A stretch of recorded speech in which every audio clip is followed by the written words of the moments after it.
Bu ilin mart ayında Qazax Tarix Diyarşünaslıq Muzeyində müəllimim və qrup yoldaşlarımla etdiyimiz səfər zamanı bir eksponat məni dərindən düşündürdü. Qazax müəllimlər seminariyasının tarixi. Maarifçilik yolunda atılan bu addım yalnız bir təhsil ocağının deyil, həm də Azərbaycan xalqının gələcəyinin qurulmasına həsr edilmiş böyük bir ideyanın təcəssümü idi.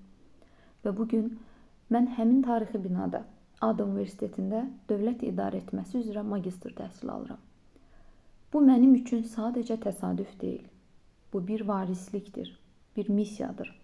Mənim yolum isə dövlət qulluğudur. Və bu yol seçim deyil, məsuliyyətdir. Prezident İlham Əliyevin də qeyd etdiyi kimi, hər bir şəxs bilməlidir ki, dövlət qulluğunda olmaq imtiyaz deyil, məsuliyyətdir. İnsanlara xidmət imkanıdır.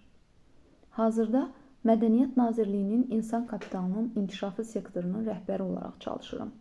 Bu sahədə gördüyüm işlər mənə göstərdi ki, insan resurslarının inkişafı yalnız texniki deyil, həm də dərin strateji və mənəvi yanaşma tələb edən məsələdir. Bugünkü dövrdə dövlət qulluğunda çalışan şəxslərin bilik və bacarıqlarının mütəmadi inkişafı, təlim və maarifləndirici proqramlarla dəstəklənməsini, özünü reallaşdırmasına imkan verən mühitin yaradılması prioritet olmalıdır. Çünki keyfiyyətli dövlət idarəçiliyi keyfiyyətli insan kapitalından başlayır. Bu ehtiyacın həlli üçün müasir təlim proqramlarının hazırlanması, peşəkar inkişaf üçün mentorluq və coaching mexanizmlərinin qurulması, həmçinin rəqəmsal texnologiyaların tətbiqi ilə çevik və şəffaf idarəetmə mühitinin yaradılması mühüm əhəmiyyət daşıyır. Mən öz fəaliyyətimlə bu dəyişikliklərin bir hissəsi olmağa çalışıram. Azərbaycan Respublikasının dövlət qulluğunda fərqlənməyə görə medalı ilə təltif olunmuş bir dövlət qulluqçusu kimi bu yolun çətin, amma şərəfli olduğuna şahidəm. Bu yolda qazandığım təcrübə mənə göstərdi ki, güclü idarəetmə sistemləri təsadüfi yaranmır. Onlar dəyərli insanların, savadlı və vətənpərvər kadrların əzmkarlığı və sadiqliyi ilə formalaşır.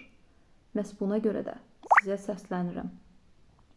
Gəlin birlikdə Azərbaycanın milli mənəvi dəyərlərinə sahib, xalqına və dövlətinə bağlı, zəka və vicdanla xidmət edən gənclərin yetişdirilməsi üçün çalışaq.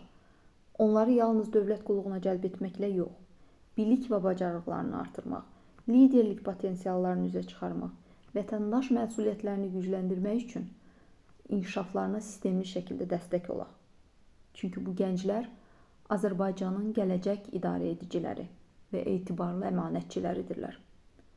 Bu yol yalnız mənim yolum deyil. Bu yol Azərbaycan xalqının ortaq dəyəri, bizim ortaq məsuliyyətimizdir.